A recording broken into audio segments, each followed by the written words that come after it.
Sa paanan ng isang luntiang kabundukan sa lalawigan ng San Isidro ay may isang maliit na baryong tila nalimutan na ng panahon.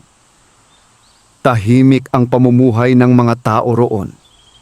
Karamihan ay magsasaka, mangingisda at mangangahoy. Malayo ang pinakamalapit na ospital.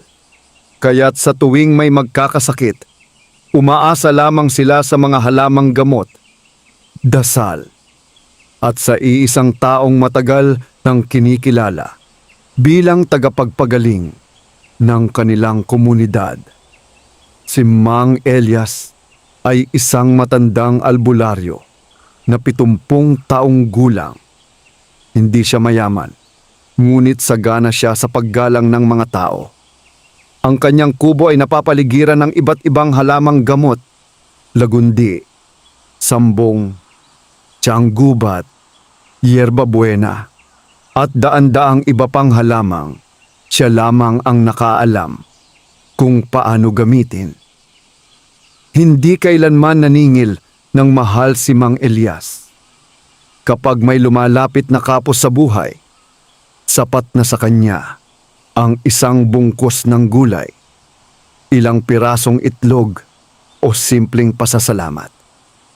Naniniwala siyang ang tunay na manggagamot ay hindi dapat inuuna ang salapi, kundi ang buhay ng tao. Kasama niya sa kubo ang kanyang 16 na taong gulang na apo na si Lino. Maagang naulila ang binata, kaya si Mang Elias na ang nagsilbing ama, ina at guro nito. Apo, madalas sabihin ng matanda, ang pinakamabisang gamot ay hindi lang nanggagaling sa halaman. Nagsisimula ito sa mabuting puso.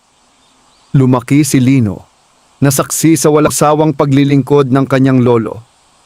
Nakita niyang kahit 10 oras ng gabi ay bumabangon ito upang puntahan ang isang may sakit.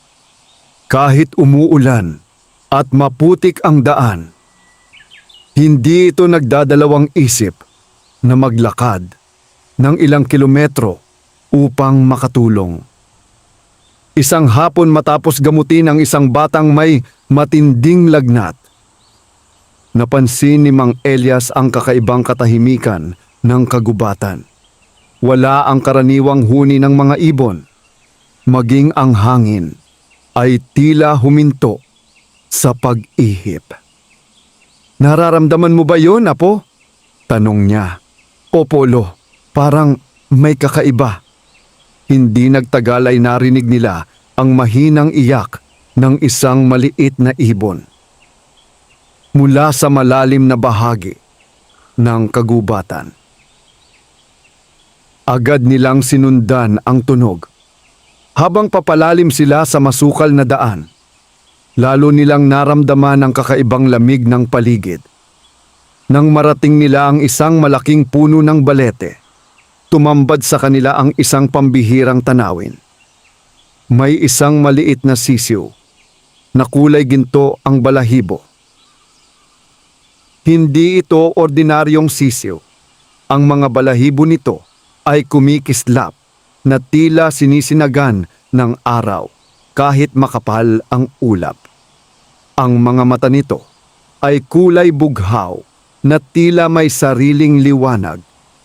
Ngunit ang higit nilang ikinagulat ay ang nakita nilang malaking ahas na paikot-ikot dito. Mukhang sasakmalin na! Sigaw ni Lino. Hindi nag-atubili ang binata. Pinulot niya ang isang mahabang kahoy at buong tapang na hinarap ang ahas. Nag-alboroto ang dambuhalang reptilya. Nagtaas ito ng ulo at sumugod kay Lino. Ngunit bago pa man ito makalapit, ay mabilis na kumilos si Mang Elias.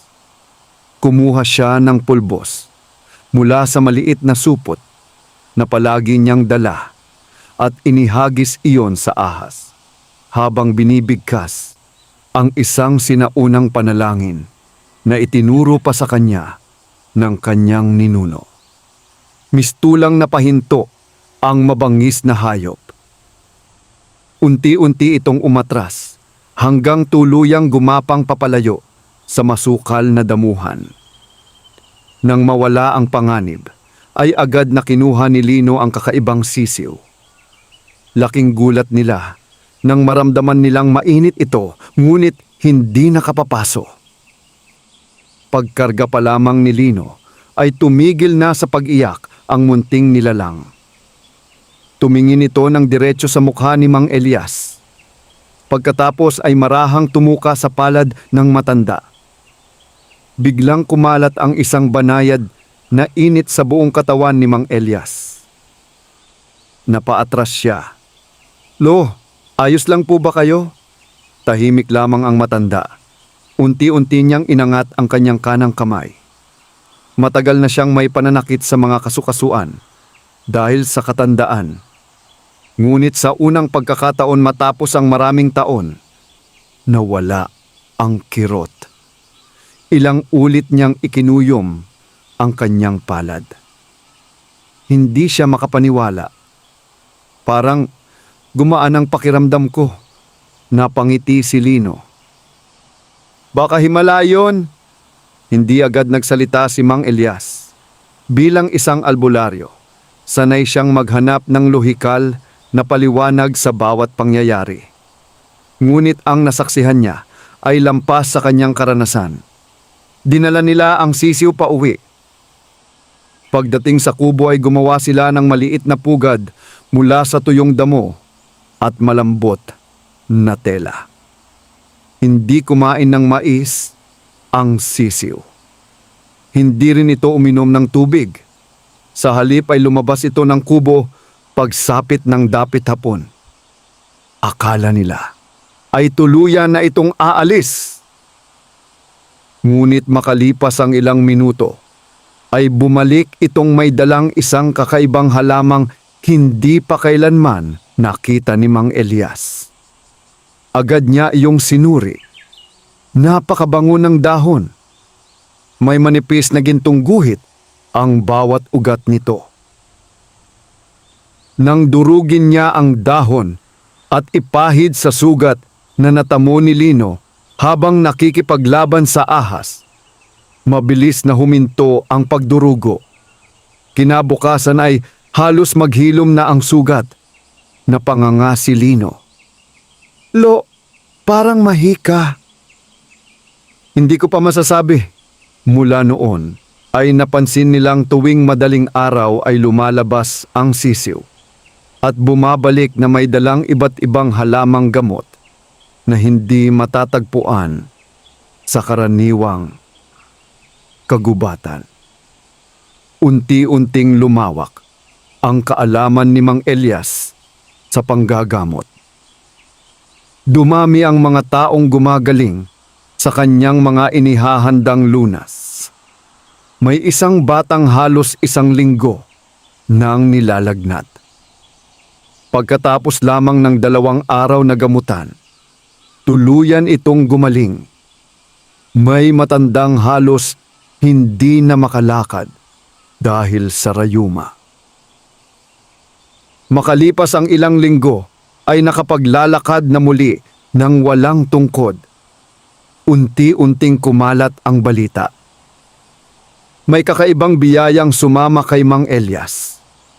Hindi alam ng mga tao ang tungkol sa mahiwagang sisiw. Akala nila ay lalo lamang gumaling ang kakayahan ng matandang albularyo. Hindi ito itinanggi ni Mang Elias. Ngunit hindi rin niya ipinagsabi ang tunay na dahilan.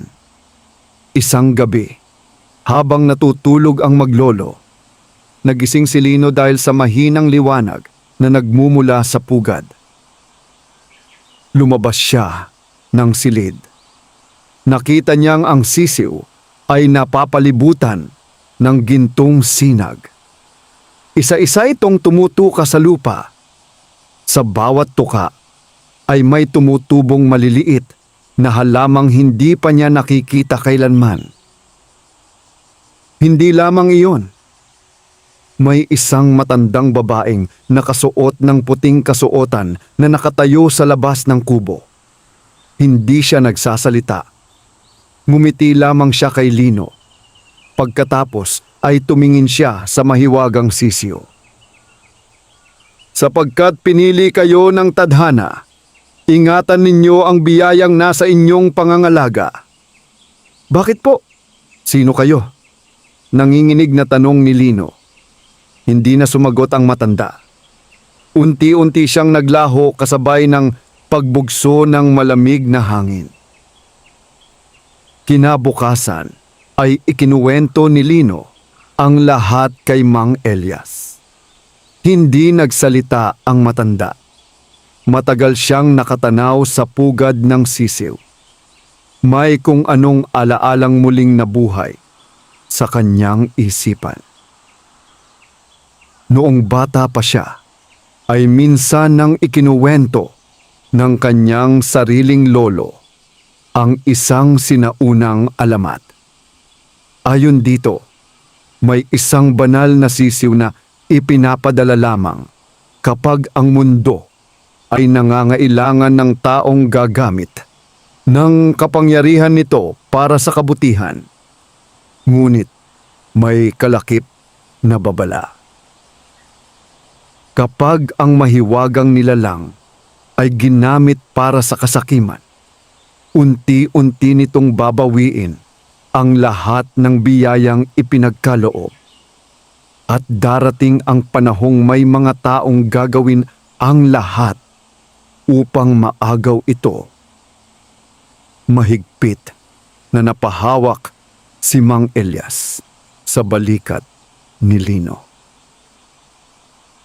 Apo, mula sa araw na ito, magbabago na ang ating buhay. Hindi pa man nila namamalayan, may isang pares ng matang lihim na nagmamasid mula sa dilim ng kagubatan. Nasaksihan nito ang kakaibang liwanag ng mahiwagang sisiw. At sa kanyang mga labi ay dahan-dahang namuo ang isang mapanganib na ngiti. 3 araw na ang lumipas mula ng matagpuan ni Mang Elias at Lino ang mahiwagang sisiw. Nanatiling lihim ang tunay nitong pagkatao. Sa paningin ng mga taga San Isidro, isa lamang itong karaniwang sisiw na malayang gumagala sa bakuran ng kubo ng matandang albularyo. Ngunit sa bawat pagsikat ng araw ay may bagong hiwagang ipinakikita ang munting nilalang. Bago pa man magbukang liwayway ay nagigising na si Mang Elias upang magdasal. Nakagawian na niyang magpasalamat sa may kapal bago pumitas ng mga halamang gamot. Habang tahimik siyang nakaluhod sa harap ng maliit na altar sa loob ng kanyang kubo, napansin niyang muli na namang lumabas ang sisiw.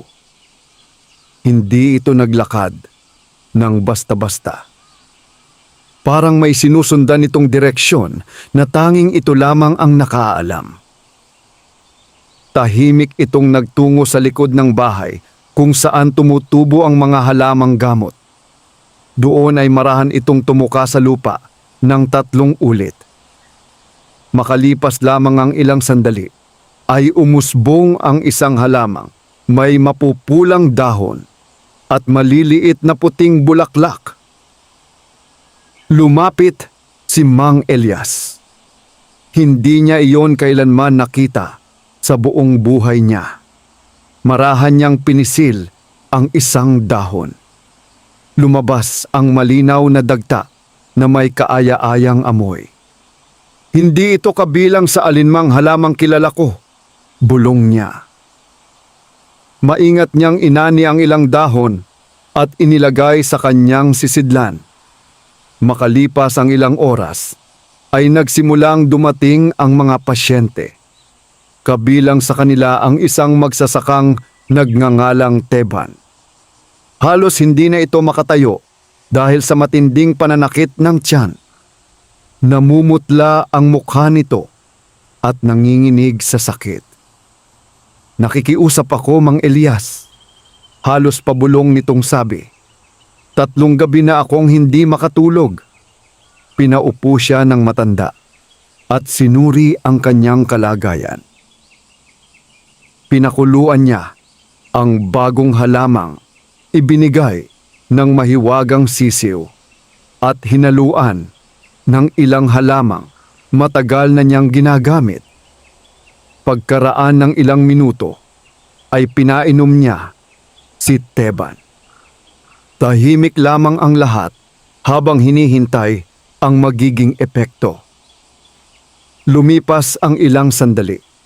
Unti-unting nagbago ang ekspresyon ng magsasaka. Huminto ang panginginig ng kanyang mga kamay. Nawala ang pagkakakunot ng kanyang noo. Pagkaraan ng halos kalahating oras, ay dahan-dahan siyang tumayo. Napahawak siya sa kanyang tiyan. Parang nawala ang sakit. Naglakad siya ng ilang hakbang. Wala na ang matinding kirot na ilang araw niyang tiniis. Napaluha ang kanyang asawa sa sobrang tuwa. Ligtas na siya. Ngumiti lamang si Mang Elias. Huwag kang magpapagod sa loob ng ilang araw. Kumain ng maayos at sundin mo ang mga halamang iiwan ko. Paulit-ulit na nagpasalamat ang mag-asawa bago umuwi. Hindi nagtagal ay mabilis na kumalat ang balita sa buong baryo. Muli na namang may gumaling sa panggagamot ni Mang Elias. Sa mga sumunod na araw ay lalo pang dumami ang mga lumalapit sa kanyang kubo. May batang hindi maibuka ang mga mata dahil sa matinding impeksyon. May matandang babae na ilang buwan nang hirap huminga. May isang binatang nasugatan sa kagubatan habang nagpuputol ng kahoy. Isa-isa silang tinulungan ng matandang albularyo. Hindi lahat ay gumagaling kaagad. Ngunit bawat pasyenteng sinusunod ang kanyang payo ay unti-unting bumubuti ang kalagayan. Napansin ni Lino na sa tuwing may taong tunay na nangangailangan ng tulong, kusang lumalapit ang mahiwagang sisiw. Tahimik lamang itong tumutuka sa lupa sa isang halaman. Parang alam nito kung aling gamot ang kinakailangan. Minsan ay tumutuka ito sa gilid ng isang ugat. Minsan naman ay sa isang dahong tila karaniwan lamang. Ngunit kapag iyon ang ginamit ni Mang Elias, kapansin-pansin ang mabilis na paggaling ng kanyang mga pasyente. Isang gabi, habang naghahapunan ang maglolo, nagsalita si Lino. Lo, sa tingin ninyo ba ay dapat nating sabihin sa mga tao ang tungkol sa sisiw? Marahang umiling si Mang Elias. Hindi pa. Bakit po? Dahil hindi lahat ng tao ay matutuwa kapag nakakita ng himala. May mga taong nanaising gamitin iyon para sa sarili nilang kapakinabangan. Tahimik na yumuko si Lino. Nauunawaan niya ang ibig sabihin ng kanyang lolo. Hindi lahat ng tao ay may mabuting hangarin. Kinabukasan ay isang marangyang karwahe ang pumasok sa baryo. Bihira lamang makakita ng ganoong sasakyan ang mga taga roon. Mula rito ay bumaba ang isang mayamang mangangalakal na nagngangalang Don Marcelo. Kilalang kilala siya sa mga karatig bayan. Marami siyang lupain, negosyo at mga tauhan. Kasama niya ang kanyang anak na si Clara. Namumutla ang dalaga at hirap na hirap sa paghinga. Halatang matagal na itong may iniindang karamdaman. Lumapit si Don Marcelo kay Mang Elias. Narinig kong marami kang napagagaling. Kung mapapagaling mo ang aking anak, babayaran kita ng kahit anong halaga. Magalang nang umiti ang matandang albularyo. Hindi ko may papangako ang kagalingan. Ang magagawa ko lamang ay ibigay ang buong makakaya ko. Maingat niyang sinuri ang dalaga. Tahimik siyang nag-isip. Pagkatapos ay napatingin siya sa mahiwagang sisiw. Hindi gumalaw ang munting ibon. Sa halip ay tumitig lamang ito kay Clara. Maya-maya ay lumapit ito sa isang lumang paso sa gilid ng kubo. Marahan itong tumuka sa lupa. Biglang umusbong ang isang maliit na halamang may matingkad na bughaw, na bulaklak. Napatayo si Mang Elias. Hindi niya napigilan ang kanyang pagkamangha. Agad niyang inani ang halaman at gumawa ng mainit na tsaa. Pinainom niya ito kay Clara. Lumipas ang ilang minuto. Unti-unting luminaw ang kulay ng mukha ng dalaga. Hindi na siya hirap huminga. Nakahinga siya ng malalim sa unang pagkakataon matapos ang maraming buwan. Napaluha si Don Marcelo. Himala, ngunit si Mang Elias ay nanatiling kalmado. Hindi ako ang dapat ninyong pasalamatan. Magpasalamat kayo sa Diyos na nagbigay ng lunas. Habang nagaganap ang lahat ng iyon, isang lalaking nakasuot ng itim na balabal ang tahimik na nagmamasid mula sa likod ng mga puno. Isa siya sa mga tauhang inutusan upang alamin ang dahilan ng sunod-sunod na paggaling ng mga pasyente ni Mang Elias. Hindi niya nakita ang pagtubo ng halaman. Ngunit nakita niyang may kakaibang sisiw na laging malapit sa matandang albularyo. Mahigpit niyang hinawakan ang maliit na kwaderno sa kanyang kamay.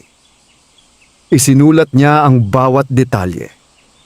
Pagkatapos ay mabilis siyang umalis bago pa siya mapansin.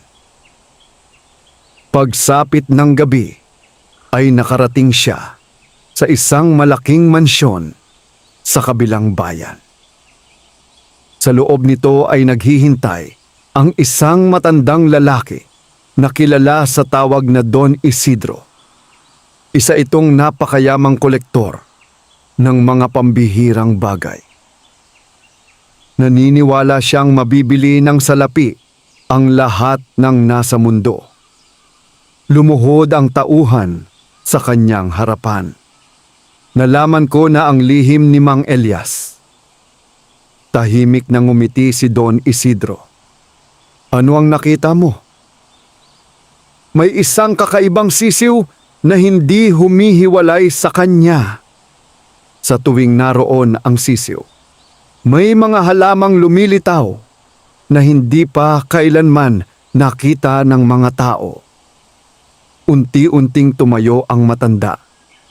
Lumapit siya sa malaking bintana ng kanyang silid. Sa kanyang mga mata ay mababanaag ang matinding pananabik. Kung totoo ang iyong sinabi, mahinahon niyang wika, ang sisiw na iyon ay nararapat mapasakamay ko. Nagbigay siya ng isang malinaw na utos.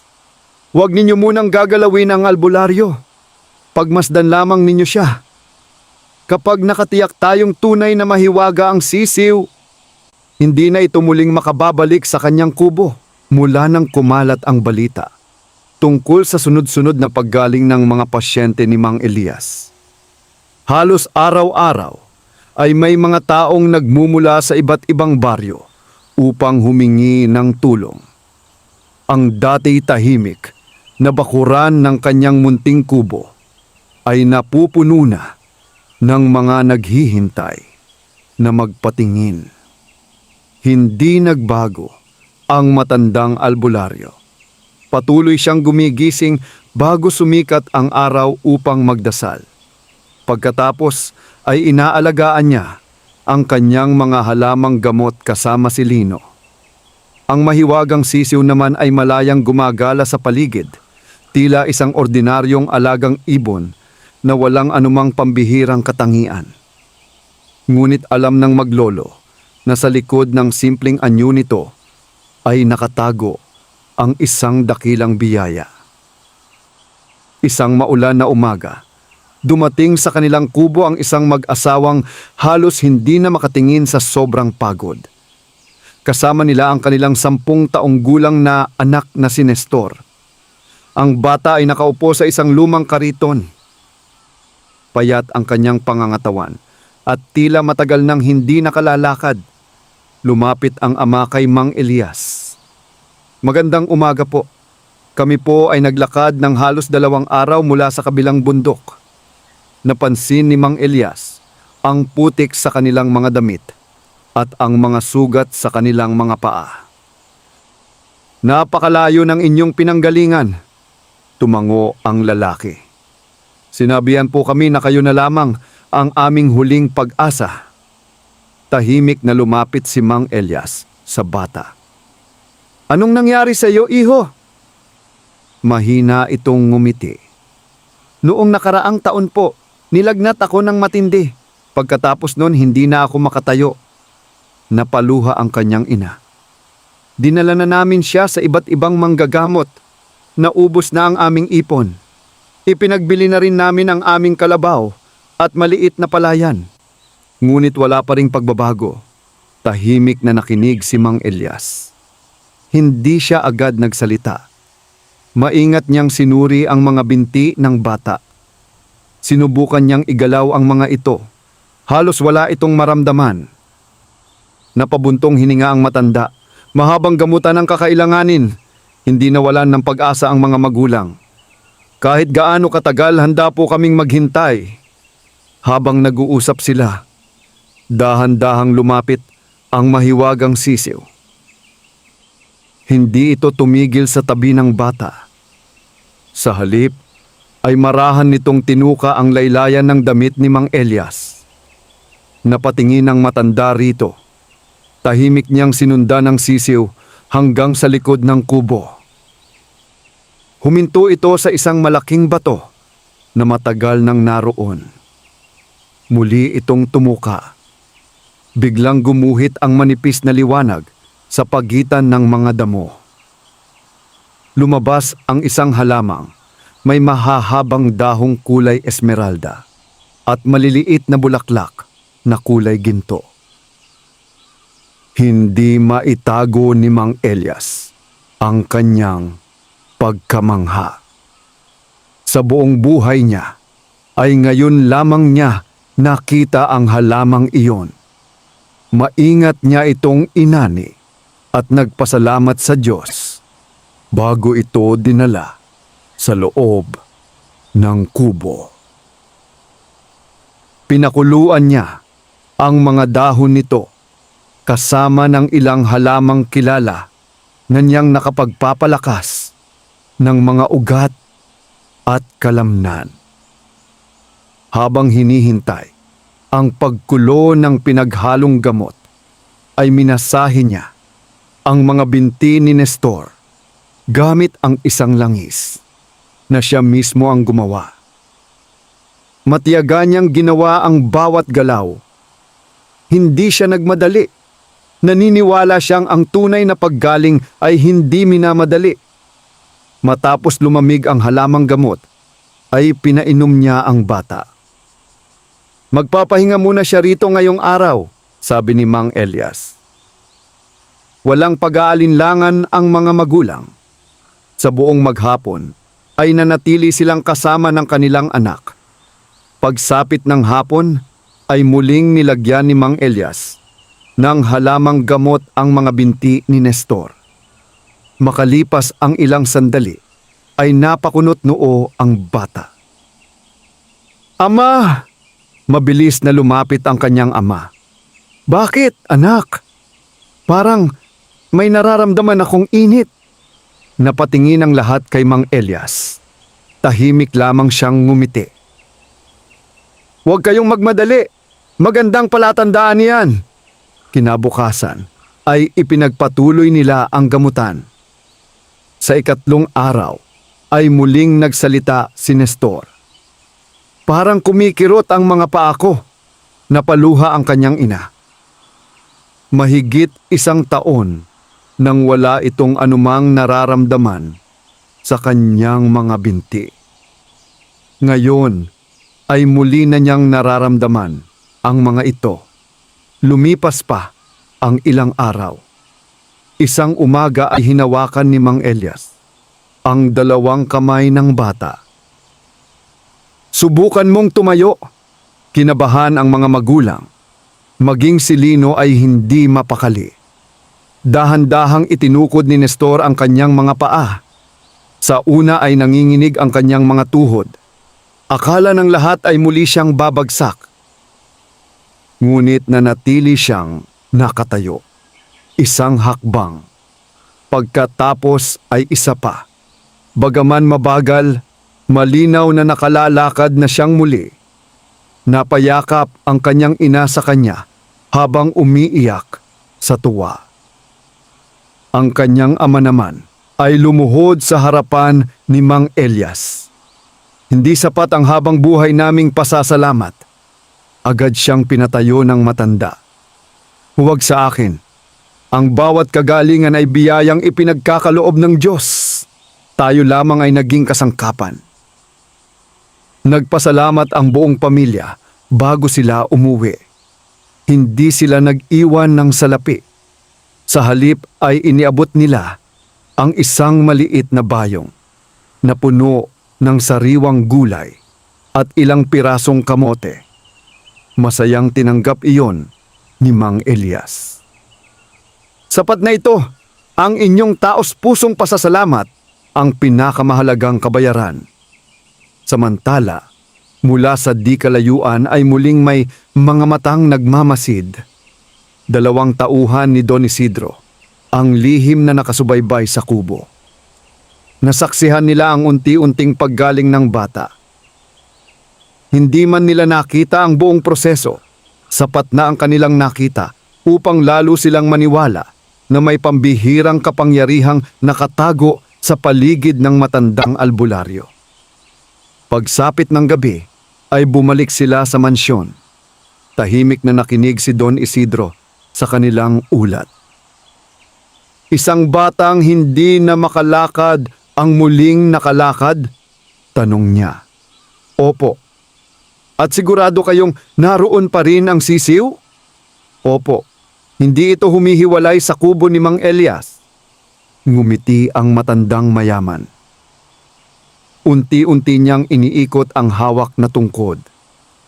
Kung ang isang maliit na sisiw ay kayang magbigay ng ganoong himala, isipin ninyo kung gaano karaming kayamanan ang maaari nitong idulot.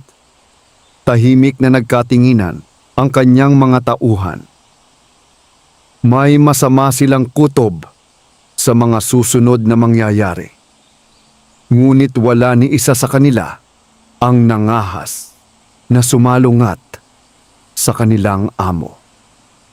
Samantala, sa kabilang dako ng baryo, walang kamalay-malay sina Mang Elias at Lino. Napapalapit na ang unang malaking pagsubok sa biyayang ipinagkatiwala sa kanila.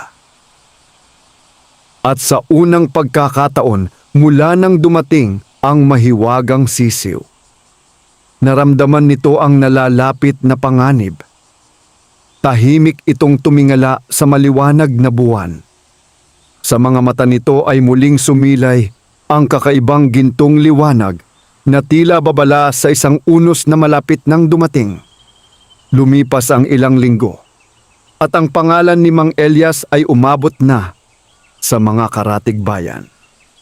Araw-araw ay may mga taong naglalakad ng malayo, may mga sumasakay sa kariton, at may mga naglalakbay pa mula sa kabundukan upang humingi ng kanyang tulong. Hindi niya kailanman ipinagmalaki ang kanyang kakayahan.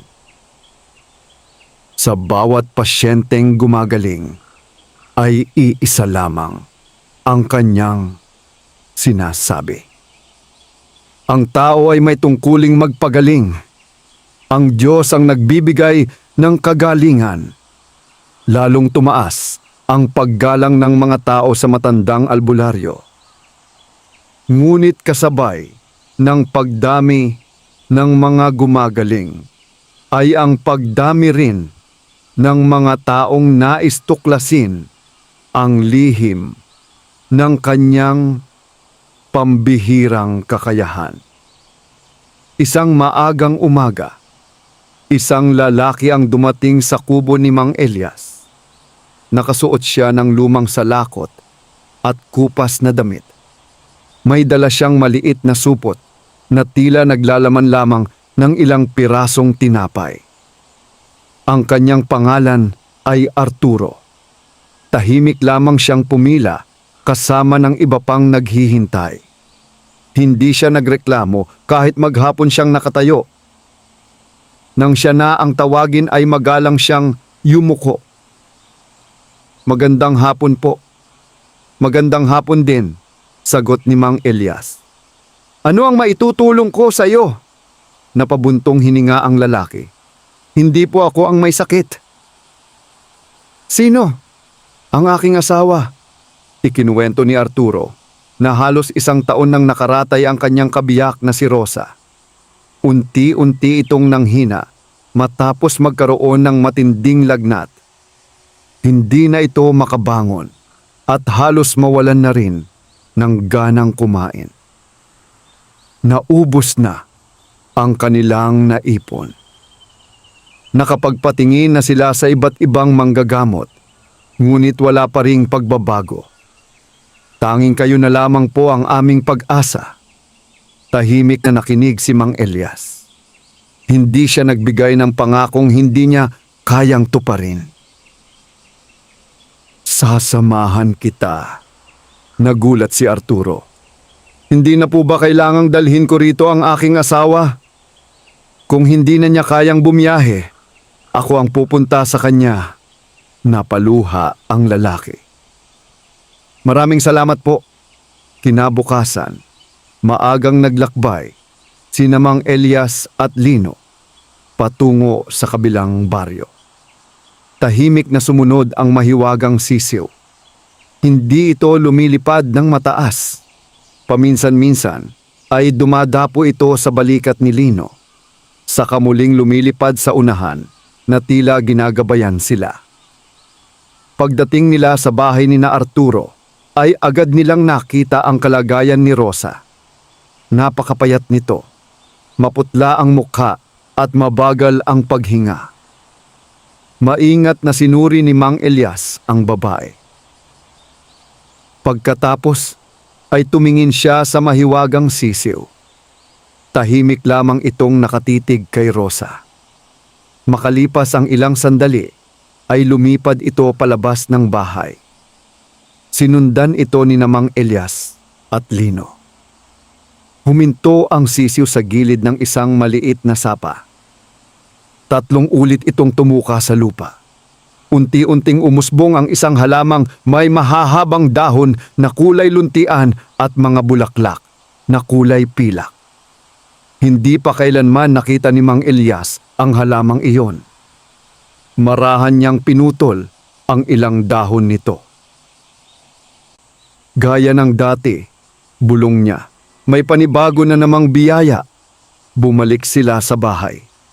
Pinakuluan niya ang mga dahon kasama ng ilang halamang matagal na niyang ginagamit sa panggagamot. Pagkaraan ng ilang minuto, ay pinainom niya si Rosa. Hindi agad nagbago ang kanyang kalagayan. Nagpasya si Mang Elias na manatili muna sa kanilang bahay ng ilang araw upang personal na mabantayan ang babae. Sa ikalawang araw, ay nagsimulang magkaroon ng ganang kumain si Rosa. Sa ikatlong araw, ay nakaupo na siya sa kanyang higaan. Sa ika-4 na araw ay nakangiti na siyang nakikipag-usap sa kanyang asawa. Hindi mapigilan ni Arturo ang pagluha. Akala niya ay tuluyan na niyang mawawala ang babaeng pinakamamahal niya. Bago umalis, sina Mang Elias ay inilabas ni Arturo ang isang maliit na supot. Narito po ang lahat ng natitira naming ipon. Ngumiti ang matandang albularyo at marahang ibinalik ang supot sa kanyang kamay. Itabi mo yan. Ngunit paano ko po kayo mababayaran? Alagaan mo ang iyong asawa. Iyan na ang pinakamagandang kabayaran. Lumuhod si Arturo sa harapan ni Mang Elias. Hinding-hindi ko po malilimutan ang kabutihan ninyo. Habang pauwi ang maglolo, hindi nila napansing may isang lalaking nagkukubli sa likod ng mga puno. Isa siya sa mga tauhan ni Don Isidro. Tahimik niyang nakita ang mahiwagang sisiw na tumutuka sa lupa bago tumubo ang kakaibang halaman. Sa unang pagkakataon ay malinaw niyang nasaksihan ang himala. Mabilis siyang bumalik sa mansyon. Agad niyang isinalaysay ang lahat ng kanyang nakita. Tahimik na nakinig si Don Isidro. Hindi siya nagsalita habang naglalakad sa loob ng kanyang malawak na silid. Maya-maya ay huminto siya sa harap ng isang lumang kabinet. Mula rito ay inilabas niya ang isang lumang aklat na minana pa niya sa kanyang mga ninuno. Dahan-dahan niyang binuklat ang mga kupas na pahina. Huminto siya sa isang lumang guhit. Isa itong larawan ng isang maliit na gintong sisiw na napapalibutan ng mga halamang gamot. Sa ibaba nito ay may nakasulat na sinaunang babala. Ang sisiw ng buhay ay lilitaw lamang sa taong may pusong dalisay. Hindi ito maaaring mapasunod sa sinumang sakim. Sapagkat ang kapangyarihan nito ay naglalaho sa kamay ng taong inuuna ang kasakiman. Hindi pinansin ni Don Isidro ang babala. Sa halip ay ngumiti siya. Kung hindi ito mapasusunod sa akin, aariin ko pa rin ito. Tinawag niya ang kanyang pinakamatapat na tauhan. Magsama ka ng 5 lalaki. Ngunit huwag muna kayong gagamit ng dahas.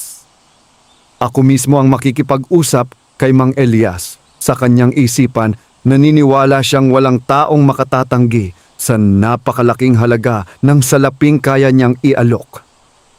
Hindi niya alam na ang matandang albularyo ay may kayamanang hindi kailanman mabibili ng ginto at ang mahiwagang sisiw ay hindi kailanman pumipili ng amo batay sa yaman, kundi sa kabutihang nananahan sa puso.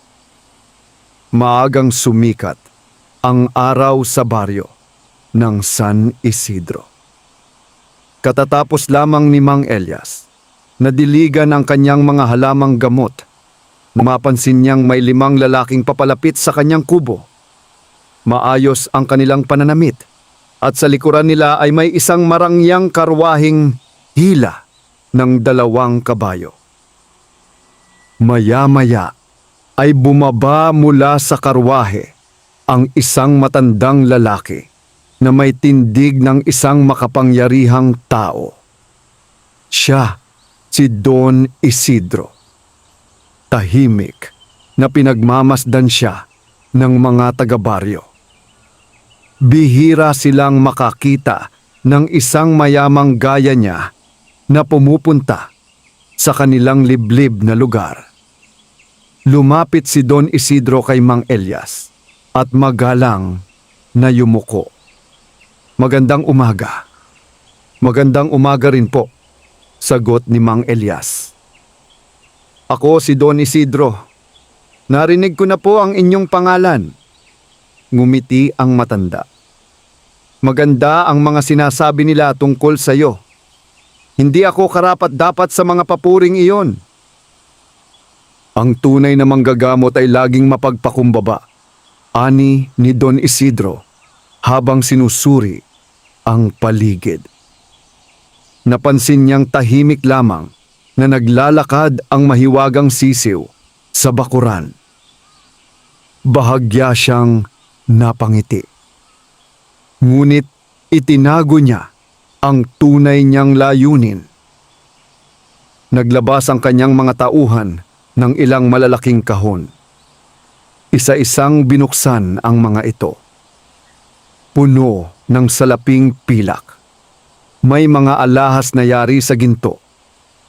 May mamahaling tela at iba't ibang mahahalagang kagamitan. Napatingin ang ilang taga-baryo. Hindi pa sila nakakita ng ganoong kalaking kayamanan. Lumapit si Don Isidro kay Mang Elias. Lahat ng ito ay para sa iyo. Tahimik lamang ang matandang albularyo. Bakit po? May isa lamang akong hihilingin. Hindi nagsalita si Mang Elias. Nais kong bilhin ang maliit mong sisiw. Biglang natahimik ang buong paligid. Napahigpit ang hawak ni Lino sa basket na kanyang dala. Samantalang ang mahiwagang sisiw ay tahimik lamang na tumayo sa tabi ng matandang albularyo. Marahang ngumiti si Mang Elias. Paumanhin po. Hindi ko ito maipagbibili. Bahagyang kumunot ang noo ni Don Isidro. Marahil ay kulang ang aking alok. Nagtaas siya ng kamay. May isa na namang karwaheng dumating. Mas marami pang baul ng ginto ang ibinaba ng kanyang mga tauhan. Sabihin mo ang halaga. Anumang halaga ay kaya kong bayaran. Tahimik na tumingin si Mang Elias sa mga kahon. Pagkatapos ay muli siyang tumingin kay Don Isidro. May mga bagay na hindi nasusukat ng salapi. Nawala ang ngiti sa mukha ng mayamang lalaki. Hindi mo ba nauunawaan? Sa dami ng kayamanang ito, hindi ka na kailanman maghihirap. Sumagot si Mang Elias ng buong kapanatagan. Hindi ako naghihirap. Nagulat si Don Isidro. Ang taong may payapang konsensya, sapat na pagkain, at kakayahang makatulong sa kapwa ay mas mayaman kaysa sa taong maraming ginto, ngunit walang katahimikan sa puso. Tahimik ang lahat. Maging ang mga tauhan ni Don Isidro ay hindi makapagsalita. Muling nagsalita ang matandang mayaman. Kung hindi mo man ibebenta ang sisiw, maaari ko itong hiramin. Hindi rin maaari. Kung gayon, pahintulutan mo man lamang ako pag-aralan ito. Umiling si Mang Elias. Ang biyayang ipinagkatiwala sa amin ay hindi para sa pagmamay-ari o pag-uusisa ng sinuman. Unti-unting tumigas ang mukha ni Don Isidro. Ngunit pinili pa rin niyang maging mahinahon. Tila matigas ang iyong pasya. Kung ang kapalit ng pagtulong sa tao ay ang pagkawala ng biyayang ipinagkaloob ng Diyos, mas pipiliin kong manatiling mahirap. Ilang sandaling nanahimik si Don Isidro. Pagkatapos ay ngumiti siya. Kung ganoon, igagalang ko ang iyong desisyon. Tumalikod siya at sumakay muli sa kanyang karwahe.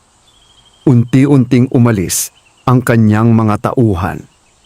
Ngunit habang papalayo ang karwahe, nagbago ang ekspresyon ng kanyang mukha. Nawala ang magalang ng ngiti. Napalitan ito ng malamig na tingin. Pagdating nila sa mansyon ay agad niyang ipinatawag ang kanyang mga tauhan. Ipinahiya niya ako. Tahimik lamang ang mga lalaki. Walang taong tumatanggi sa aking alok. Lumapit ang kanyang kanang kamay na si Roman. Ano po ang inyong ipag-uutos? Huminga ng malalim si Don Isidro.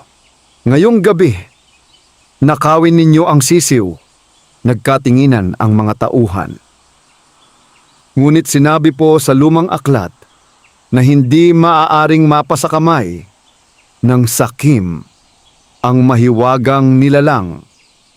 Mariing isinara ni Don Isidro ang aklat. Mga alamat lamang ang mga iyan. Ang mahalaga ay mapasa atin ang sisiw. Kapag nasa akin na yon, ako ang magiging pinakamakapangyarihang manggagamot sa buong lalawigan. Hindi na kumibo ang kanyang mga tauhan. Alam nilang mapanganib ang kanilang gagawin. Ngunit wala silang magagawa, kundi sundin ang utos. Samantala, sa kubo ni Mang Elias ay tila may naramdaman ang mahiwagang sisiw. Tahimik itong tumingala sa papalubog na araw. Unti-unti itong lumipad patungo sa malaking punong mangga sa likod ng bahay. 3 ulit itong tumuka sa puno. Biglang kumislap ang buong paligid. Hindi iyon napansin ni Mang Elias at Lino. Ngunit sa ilalim ng mga ugat ng punong mangga ay tila may isang sinaunang liwanag na muling nagising matapos ang napakahabang panahon. Sa kalaliman ng lupa, may isang lumang batong may kakaibang mga ukit ang marahang nagningning. Tila may isang sinaunang puwersang naghahanda sa nalalapit na panganib. At habang unti-unting nilalamon ng dilim ang baryo, 5 lalaking nakasuot ng itim ang tahimik na nagsimulang lumapit sa kubo ni Mang Elias.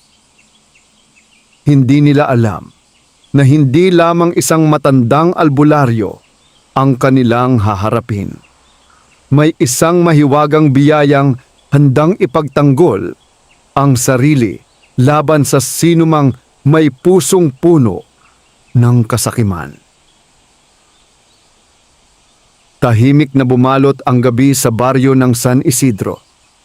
Isa-isang namatay ang mga ilaw sa mga kabahayan habang ang malamig na simoy ng hangin ay humahaplos sa mga puno. Sa loob ng kubo, mahimbing nang natutulog sina Mang Elias at Lino matapos ang isang mahabang araw ng pagtulong sa mga may sakit. Sa tabi ng kanilang higaan, nakapulupot sa pugad ang mahiwagang sisiw. Ngunit hindi ito natutulog. Tahimik itong nakadilat, tila may hinihintay. Makalipas ang ilang sandali, 5 lalaking nakasuot ng itim na balabal ang dahan-dahang lumapit sa bakuran. Maingat ang bawat hakbang nila upang hindi makalikha ng ingay. Pinamunuan sila ni Roman, ang pinakamatapat na tauhan ni Don Isidro. Huminto siya sa ilalim ng isang punong mangga. Alalahanin ninyo, mahinang wika niya, ang sisiw lamang ang ating kukunin. Huwag ninyong sasaktan ng matanda. Tumango ang kanyang mga kasama. Isa-isang lumapit ang mga ito sa kubo. Ngunit sa mismong sandaling hahawakan na nila ang pintuan, biglang tumilaok ang mahiwagang sisiw. Hindi iyon karaniwang tilaok. Malinis, malinaw, at malakas ang tunog nito. Kasabay niyon ay kumalat ang isang banayad na gintong liwanag sa buong bakuran. Nagulat ang 5 lalaki. Napaatras sila. Anong nangyayari? Bulong ng isa. Hindi pa man sila nakakakilos ay nagsimulang umihip ang malakas na hangin. Nagsayawan ang mga dahon ng mga puno. Ang mga halamang gamot sa paligid ng kubo ay tila sabay-sabay na yumuko na parabang nagbibigay galang sa isang hindi nakikitang kapangyarihan. Nagising si Lino. Agad niyang narinig ang tilaok ng sisiw. Lolo! Mabilis na bumangon si Mang Elias. Paglabas nila ng kubo, ay nadatnan nila ang 5 lalaking nakatayo sa bakuran. Hindi na itago ng mga ito ang kanilang pagkabigla. Tahimik na tumingin si Mang Elias sa kanila. "Hindi kayo mga taga rito?" Walang sumagot. Lumapit ang mahiwagang sisiw sa harapan ng matandang albularyo. Marahan nitong tinuka ang lupa. Biglang umusbong ang makakapal na baging mula sa ilalim ng lupa. Mabilis na kumapit ang mga ito sa mga paa ng 5 lalaki. Nagulat ang mga tauhan. Pinilit nilang makawala, ngunit lalo lamang humigpit ang mga baging. "Hilahin ninyo!" sigaw ni Roman. Ngunit tila bakal ang tibay ng pagkakayakap ng mga halaman. Hindi sila makausad, hindi rin sila makatakbo. Tahimik na lumapit si Mang Elias. Hindi galit ang kanyang mukha, bagkus ay puno ito ng awa. "Sino ang nagsugo sa inyo?" Nagkatinginan ang 5 lalaki. Walang nagsalita. Hindi sila naglakas loob na ipagkanulo ang kanilang amo. Nakita ni Mang Elias ang takot sa kanilang mga mata. Hindi iyon takot sa kanya, kundi sa taong kanilang pinaglilingkuran. Huminga siya ng malalim. "Kung ipinadala kayo rito dahil sa salapi, hindi pa huli ang lahat."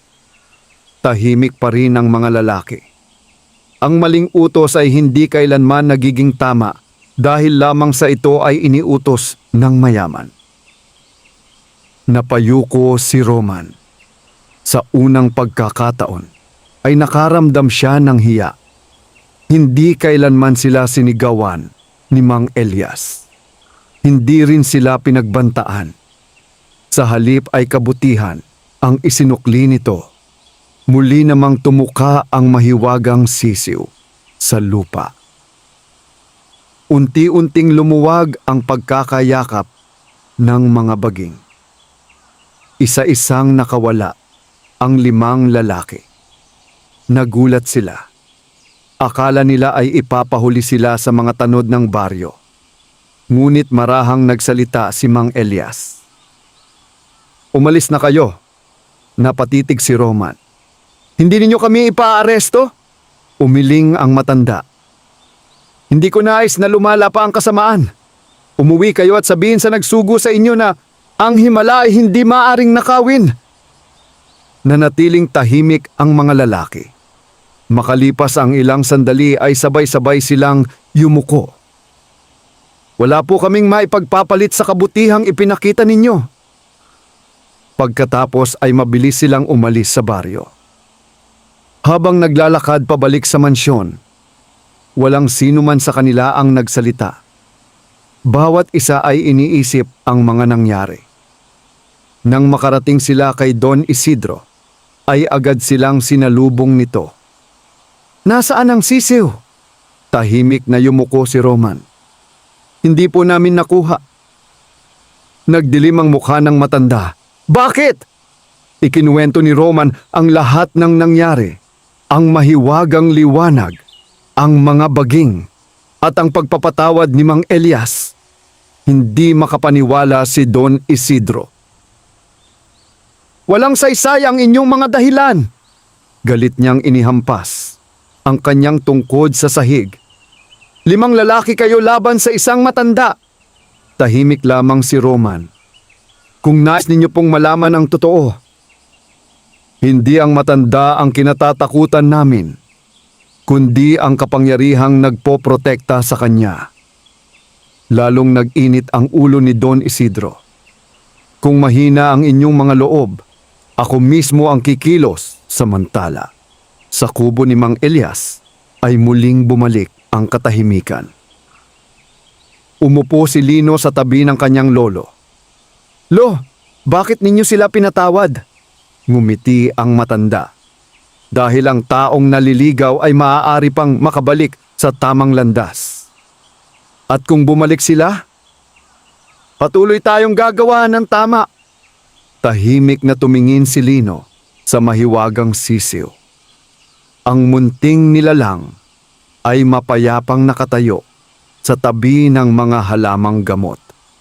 Sa liwanag ng buwan ay kumikislap ang mga balahibo nitong tila yari sa purong ginto. Ngunit sa malayong bahagi ng kagubatan, isang pares ng matang nagliliyab sa galit ang nakatingin sa kubo. Si Don Isidro mismo, ang lihim na dumating upang masdan ang lugar. Mahigpit niyang hinawakan ang lumang aklat na naglalaman ng alamat tungkol sa mahiwagang sisiw. Sa unang pagkakataon, nagsimulang mabuo sa kanyang isipan ang isang mas mapanganib na plano. Isang planong hindi na nakasalalay sa panunuhol o pagnanakaw, kundi sa pagwasak mismo sa tiwalang inilaan ng buong baryo kay Mang Elias. Matapos mabigo ang pagtatangkang nakawin ang mahiwagang sisiw, lalong naging balisa si Don Isidro. Hindi niya matanggap na ang isang payak na albularyo ay nagawang hadlangan ang lahat ng kanyang plano. Sa bawat araw na lumilipas, lalo niyang nararamdaman na lumalakas ang impluwensya ni Mang Elias sa buong lalawigan. Hindi niya kayang tanggapin iyon. Sa kanyang isip, ang kapangyarihan ay dapat nasa kamay ng mayaman at makapangyarihan. Isang umaga, ipinatawag niya ang kanyang mga pinagkakatiwalaang tauhan. Tahimik silang nagtipon sa malaking bulwagan ng mansyon. Nabigo ang panunuhol. Nabigo rin ang pagnanakaw. Panahon na upang sirain ang kanyang pangalan. Nagkatinginan ang mga tauhan. Ano po ang nais ninyong gawin? Lumapit si Don Isidro sa bintana at minasdan ang malawak niyang mga lupain. Kapag nawala ang tiwala ng mga tao kay Mang Elias, kusa nilang iiwan ang kanyang kubo.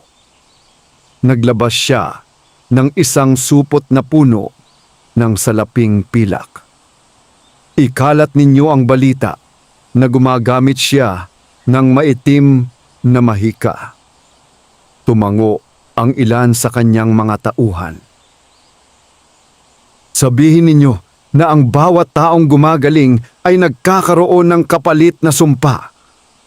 Walang maniniwala roon kung walang patunay, sabi ni Roman. Ngumiti si Don Isidro. Kung walang patunay, gagawa tayo. Tahimik na yumuko ang lahat. Mabigat man sa kanilang kalooban. Wala silang lakas ng loob na tutulan ang kanilang amo. Samantala, sa baryo ng San Isidro ay abala sina Mang Elias at Lino sa pagtulong sa mga may sakit. Maaga pa lamang ay may dumating ng isang matandang mangingisda na may malalim na sugat sa kanyang binti. Maingat na nilinis ni Mang Elias ang sugat. Habang ginagawa niya iyon, ay tahimik na lumapit ang mahiwagang sisiw. Marahan itong tumuka sa lupa. Muling tumubo ang isang halamang. May maliliit na dahong kulay luntian at mapusyaw na lilang bulaklak. Inani ni Mang Elias ang ilang dahon nito at hinaluan ng iba pang halamang gamot. Pagkatapos, ay maingat niyang ipinantapal ang ginawa niyang lunas sa sugat. Makalipas ang ilang sandali ay humupa ang pagdurugo. Napawi rin ang matinding pananakit. Labis ang pasasalamat ng matanda. Wala po akong maibabayad. Ngumiti si Mang Elias. Ang mahalaga ay gumaling ka. Nang umalis ang mangingisda, ay may dalawang estrangherong biglang lumapit sa kanya sa daan. Ikaw ba ang nagpatingin sa albularyo? Opo. Nabalitaan mo na ba? Ano iyon? Ang sabi ng iba, may kapalit daw ang bawat paggaling. Napakunot noo ang matanda. Paanong kapalit? Baka raw unti-unting mawala ang iyong buhay o malas ang sumunod sa iyong pamilya. Nagulat ang mangingisda. Hindi niya alam kung ano ang paniniwalaan. Unti-unting kumalat ang ganitong usapan sa iba't ibang bahagi ng baryo. May ilang tao ang nagsimulang magduda. May ilan ding natakot. Ngunit mas marami pa rin ang nagtitiwala kay Mang Elias. Sapagkat nakita nila mismo ang kanyang kabutihan. Hindi nagtagal ay dumating sa kubo ang isang ina na may kargang batang nilalagnat. Huminto siya sa harap ng bakuran. Halatang nag-aalinlangan. Lumapit si Lino. Bakit po kayo nakatigil? Napabuntong hininga ang babae. May narinig po kasi akong kakaibang balita. Tahimik na nakinig si Lino. Ang sabi nila, may sumpa raw ang mga taong nagpapagamot dito. Hindi agad sumagot ang binata. Sa halip ay tinawag niya ang kanyang lolo. Lumabas si Mang Elias at marahang ngumiti sa babae. Anak, mahinahon niyang wika. Wala akong maipipilit sa iyo. Kung wala kang tiwala sa akin, mauunawaan ko. Tanging isang bagay lamang ang masasabi ko. Hindi kailanman magmumula sa kasamaan ang tunay na hangaring magligtas ng buhay. Tahimik ang babae. Tumingin siya sa kanyang anak na nangangatog sa mataas na lagnat. Pagkatapos ay muling tumingin kay Mang Elias. Nakita niya ang kababaang loob sa mukha ng matanda. Wala siyang bakas ng kayabangan. Wala ring galit. Dahan-dahan siyang lumuhod. Patawad po. Hindi ko po dapat pinakinggan ang mga sabi-sabi. Pinatuloy siya ni Mang Elias sa loob ng kubo. Muli niyang inihanda ang nararapat na halamang gamot. Habang ginagawa niya iyon, ay tahimik lamang na pinagmamasdan siya ng mahiwagang sisiw. Pagsapit ng gabi, ay bumaba na ang lagnat ng bata. Nakangiti na itong kumakain ng mainit na lugaw. Napaluha ang kanyang ina sa sobrang saya. Maraming salamat po. Huwag ninyo pong alalahanin ang bayad. Umiling si Mang Elias.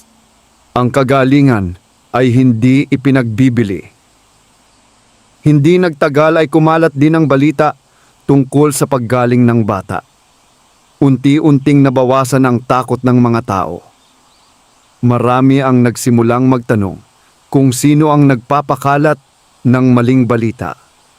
Samantala, sa mansyon ni Don Isidro ay isa-isang bumalik ang kanyang mga tauhan. Hindi po nagtagumpay ang ating plano. Lalong dumami ang nagtitiwala kay Mang Elias. Mahigpit na napahawak si Don Isidro sa kanyang tungkod. Kung ganoon, panahon ng alisin mismo ang taong nagbibigay sa kanila ng pag-asa. Nagulat, maging si Roman. Ginoo, tandaan ninyo, hindi ko sinabi na patayin siya, ngunit kailangan nating tiyakin na hindi na siya makapanggagamot. Natahimik ang buong silid.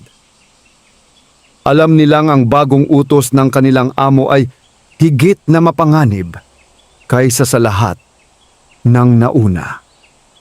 Sa kabilang panig ng baryo, habang tahimik na natutulog sina Mang Elias at Lino, ang mahiwagang sisiw ay muling nagliwanag.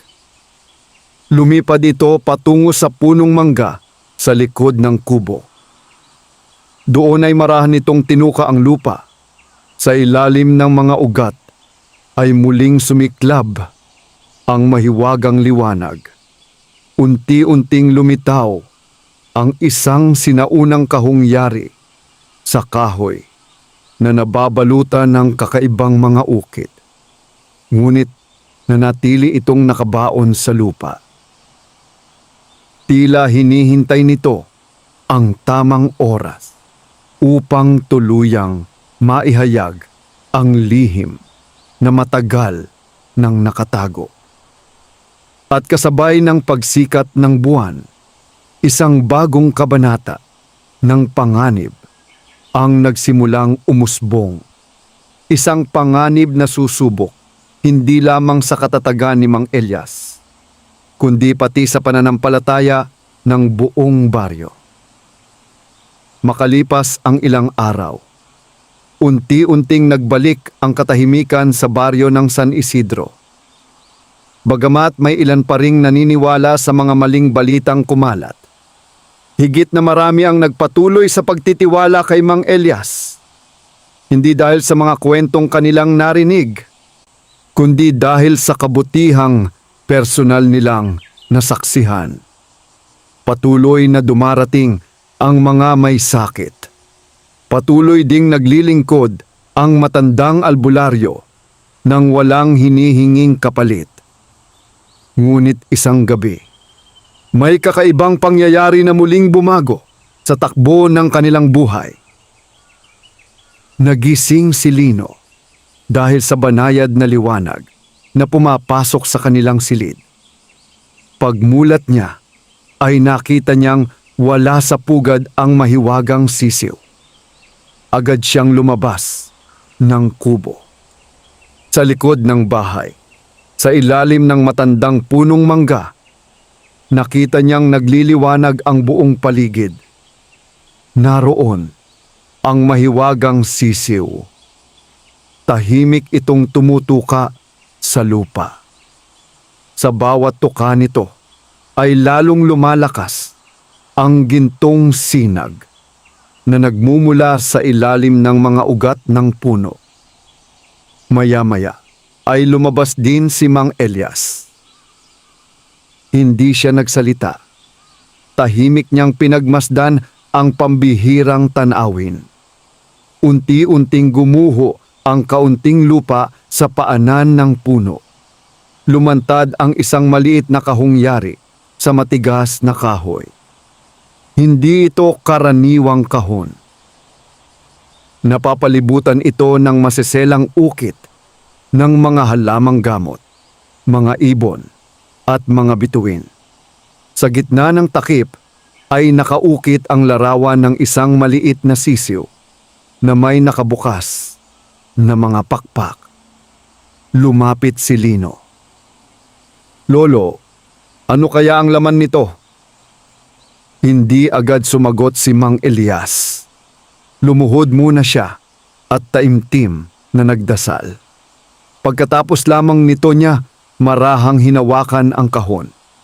Ngunit hindi ito bumukas. Muling lumapit ang mahiwagang sisiw. Marahan nitong tinuka ang gitna ng takip. Kasabay niyon ay dahan-dahang bumukas ang kahon na tila may sariling buhay. Sa loob nito ay may isang lumang balumbon na binalot sa puting tela. Mayroon ding isang maliit na sisidlang kristal na naglalaman ng malinaw na likido na kumikislap na tila mga bituin. Maingat na kinuha ni Mang Elias ang balumbon. Dahan-dahan niya itong binuklat. Bagaman kupas na ang sulat, malinaw pa rin ang mga nakasulat. Nabasa niya ang unang talata. Sa sinumang napagkatiwalaan ng sisiw ng buhay, tandaan mong ang kapangyarihan nito ay hindi para sa karangalan, kayamanan, o kapangyarihan. Ito ay ipinagkakaloob lamang upang magligtas ng buhay at magbigay ng pag-asa sa mga nangangailangan. Tahimik na nakinig si Lino. Nagpatuloy sa pagbabasa si Mang Elias. Darating ang araw na may taong magtatangkang angkinin ng biyayang ito. Sa oras na iyon, huwag kang magpadala sa takot.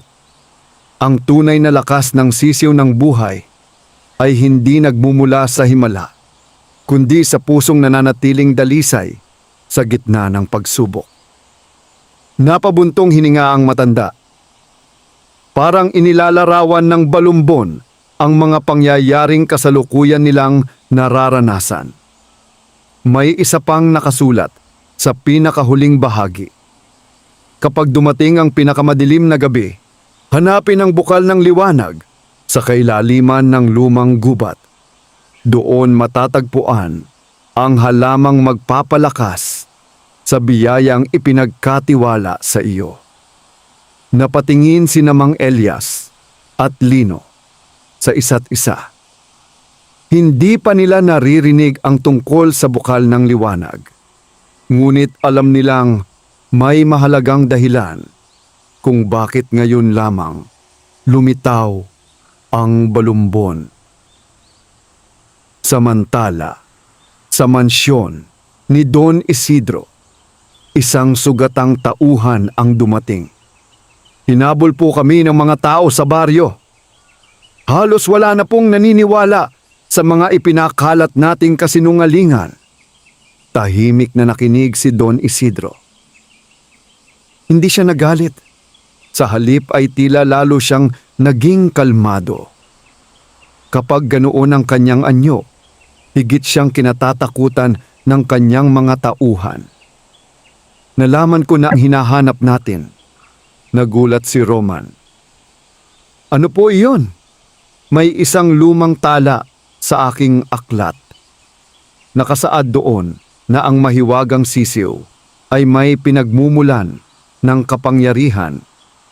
Unti-unti niyang isinara ang aklat. Kapag natagpuan natin ang lugar na iyon, hindi na natin kakailanganin ang matandang albularyo. Napaisip si Roman. Hindi kaya mapanganib iyon? Ngumiti si Don Isidro. Ang pinakamalalaking kayamanan ay hindi nakukuha ng walang panganib.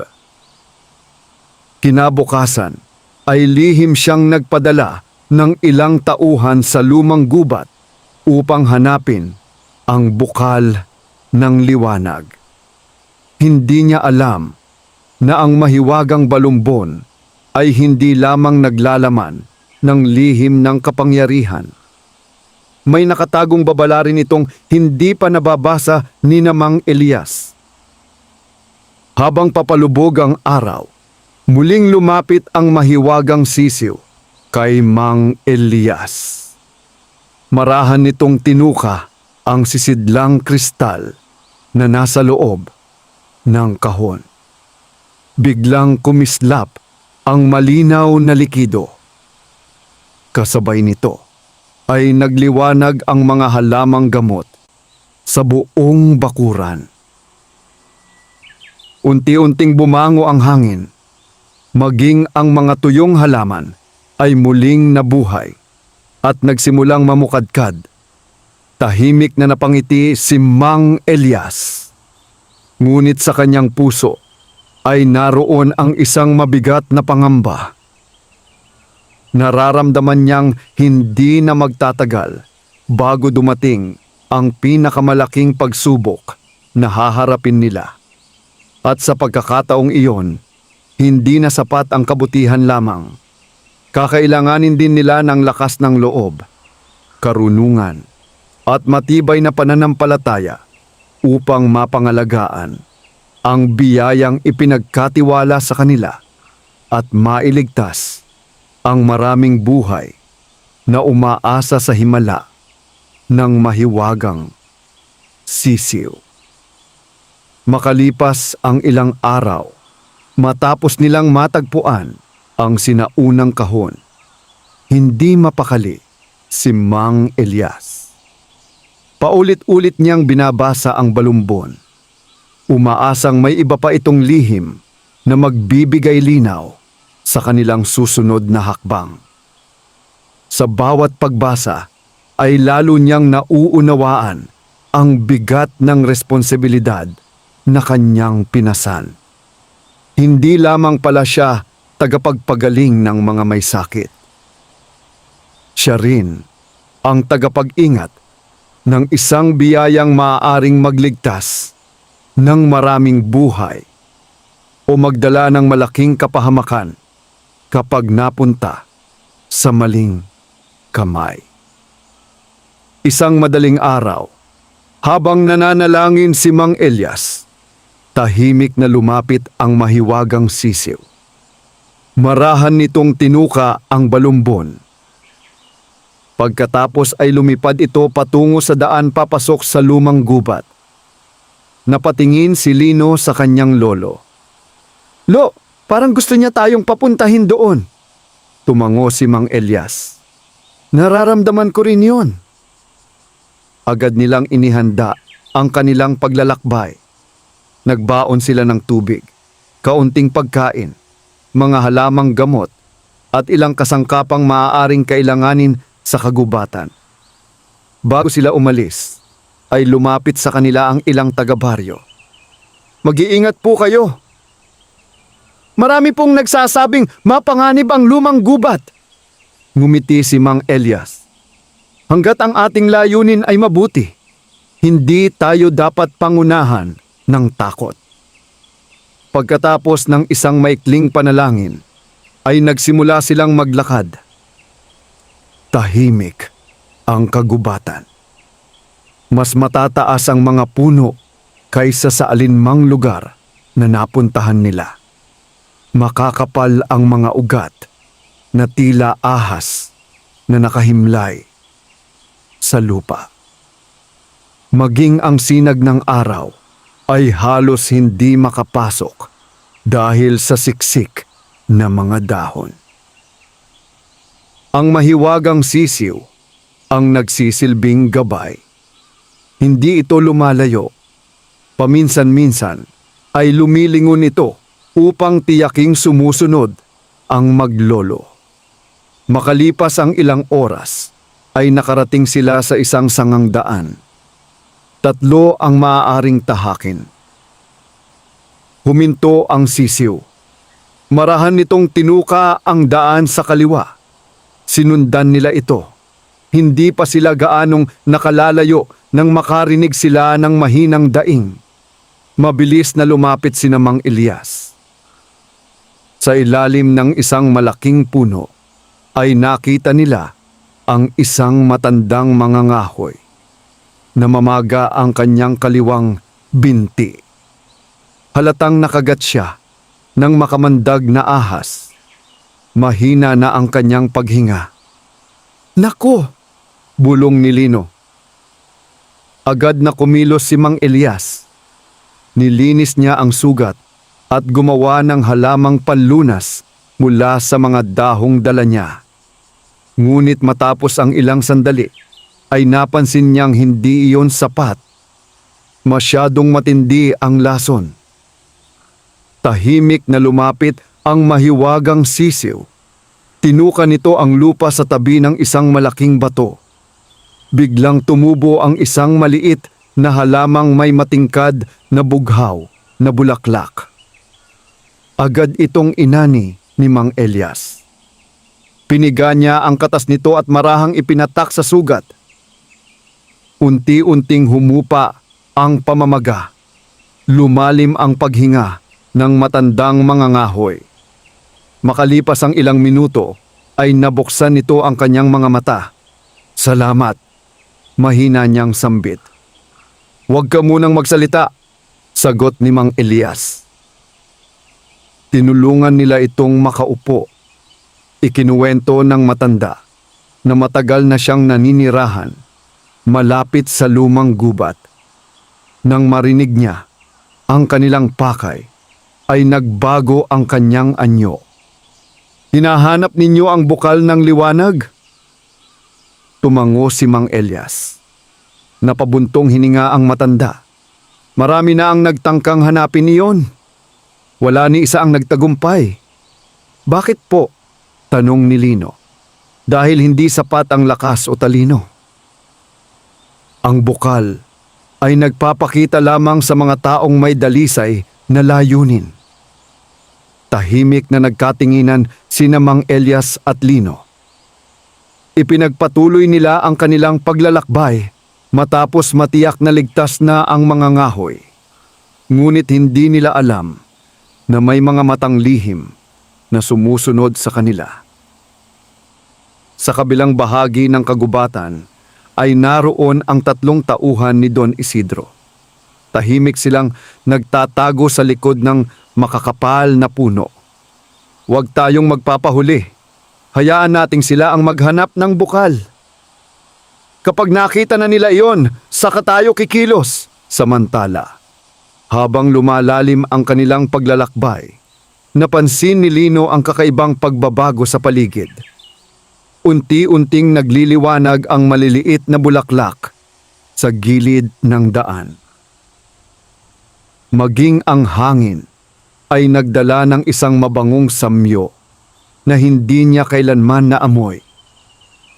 Huminto ang mahiwagang sisiw sa harap ng isang malaking talon. Sa likod ng bumabagsak na tubig ay tila may mahinang gintong liwanag. Lumapit si Mang Elias. Bigla niyang naalala ang isang pangungusap sa balumbon. Hanapin ang liwanag na nagkukubli sa dumadaloy na tubig.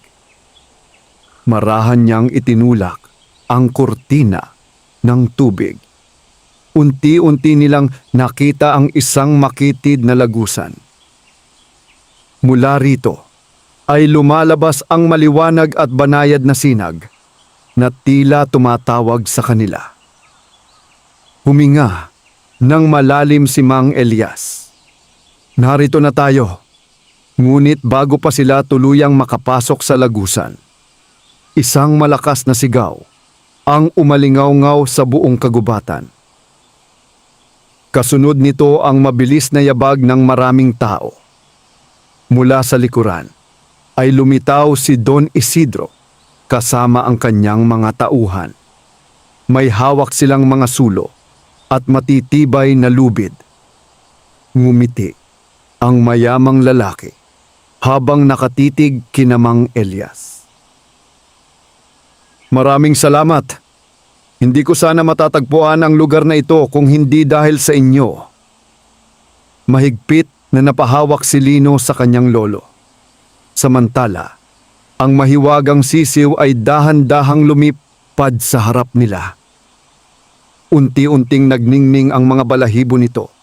Ang banayad na liwanag ay naging mas maliwanag kaysa kailanman. At sa unang pagkakataon, ang buong kagubatan ay tila sabay-sabay na tumugon sa kapangyarihan ng mahiwagang nilalang. Ang mga puno ay nagsimulang umugong.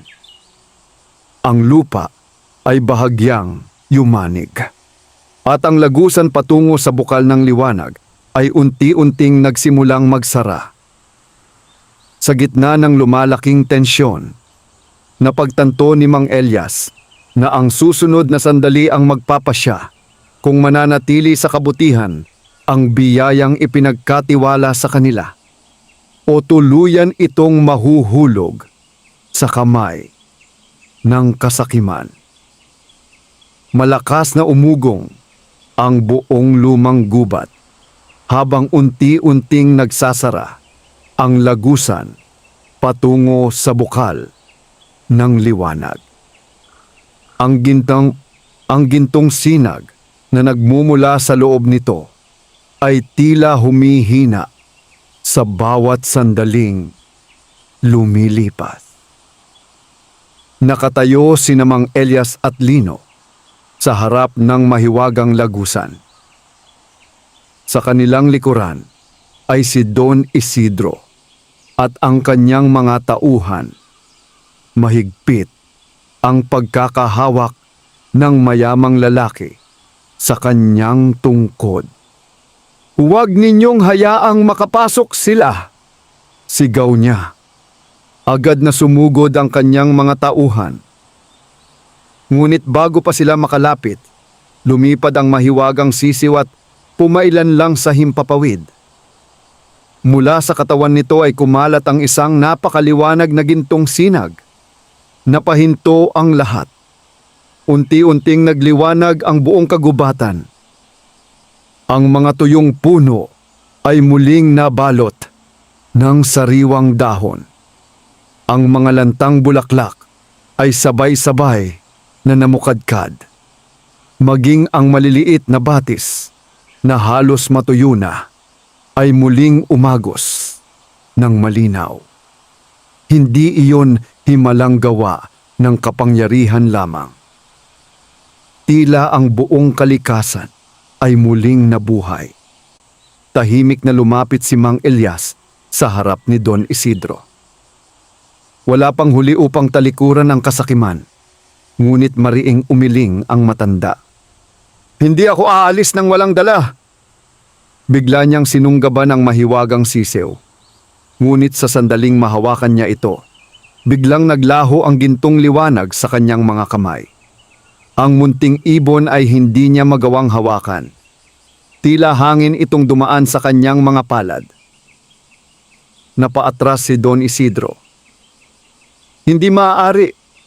Muli niyang sinubukan. Ngunit sa bawat pagtatangka ay lalo lamang lumalayo ang mahiwagang sisiw. Unti-unting bumukas ang balumbon na dala ni Mang Elias. Tinangay ng hangin ang huling pahina. Malinaw na nabasa ng lahat ang mga nakasulat. Ang sisiw ng buhay ay hindi pag-aari ni Numan. Pinipili lamang nito ang taong handang magsilbi nang walang hinihinging kapalit kapag sinubukan itong angkinin ng pusong puno ng kasakiman. Mawawala ang kapangyarihan nito sa taong iyon. Nanginginig na napaupo si Don Isidro. Sa unang pagkakataon sa kanyang buhay, naramdaman niyang walang saysay ang kanyang kayamanan. Tahimik siyang tumingin kay Mang Elias. "Bakit? Bakit ikaw ang pinili?" Ngumiti ang matandang albularyo. "Hindi ako ang pinili dahil mas magaling ako. Hindi rin dahil mas matalino ako. Pinili ako dahil handa akong maglingkod kahit wala akong kapalit na matatanggap." Natahimik si Don Isidro. Isa-isang yumuko ang kanyang mga tauhan. Naalala nila ang lahat ng kabutihang ipinakita ni Mang Elias. Maging noong gabing nagtangka silang nakawin ang mahiwagang sisiw. Lumapit si Roman. "Lolo Elias, patawarin ninyo kami." Tahimik na inilapag ng kanyang mga kasama ang kanilang mga lubid at sandata. Wala na silang balak lumaban. Lumapit si Mang Elias. Isa-isa niya silang pinatayo. Ang tunay na pagsisisi ay nagsisimula sa pagbabago. Napaluha si Roman. "Pangako po, hindi na kami muling gagawa ng masama." Habang nagaganap ang lahat ng iyon, dahan-dahang bumukas ang lagusan patungo sa bukal ng liwanag. Sa gitna nito ay naroon ang isang malinaw na bukal. Ang tubig nito ay kumikislap na tila libu-libong bituin ang sumasalamin sa bawat alon. Lumapit ang mahiwagang sisiw. Marahan itong uminom sa bukal. Pagkatapos ay tumingin ito kay Mang Elias. Muli itong tumuka sa lupa. Sa paligid ng bukal ay nagsimulang tumubo ang daan-daang pambihirang halamang gamot. Mas mabango, mas luntian, mas masigla kaysa sa anumang halamang nakita na ni Mang Elias. Naunawaan niya ang kahulugan nito. Ang tunay na kayamanan ay hindi ang mahiwagang sisiw, kundi ang pagkakataong makapagpagaling ng mas marami pang tao. Lumuhod siya at taimtim na nagpasalamat sa Diyos. Pagbalik nila sa baryo ng San Isidro, sinalubong sila ng mga taga roon. Masaya nilang ibinalita ang kanilang ligtas na pagbabalik. Hindi na itinago ni Mang Elias ang lahat ng nangyari. Ikinuwento niya na ang bawat himalang kanilang nasaksihan ay biyayang ipinagkaloob upang maglingkod sa kapwa at hindi upang magpayaman. Nagbago rin si Don Isidro. Ipinagbili niya ang malaking bahagi ng kanyang mga ari-arian. Ang salaping nakuha niya ay ginamit sa pagpapatayo ng isang munting pagamutan at pagbili ng mga gamot para sa mahihirap. Humingi rin siya ng tawad sa buong baryo dahil sa lahat ng kasalanang kanyang nagawa.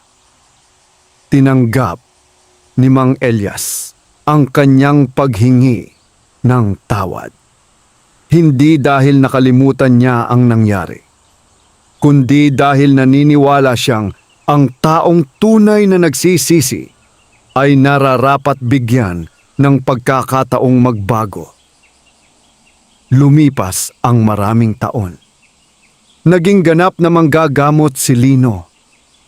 Tinuruan siya ni Mang Elias hindi lamang ng wastong paggamit ng mga halamang gamot, kundi pati ng pagpapakumbaba, malasakit at katapatan. Isang tahimik na umaga, habang sumisikat ang araw, lumapit ang mahiwagang sisiw kay Mang Elias. Marahan nitong tinuka ang kanyang palad sa unang pagkakataong muli matapos ang maraming taon. Ngumiti ang matandang albularyo. Salamat. Unti-unting pumailan lang ang mahiwagang sisiw sa langit. Habang papataas ito, ay lalo itong nagliliwanag. Hanggang sa tuluyan itong naglaho sa sinag ng araw.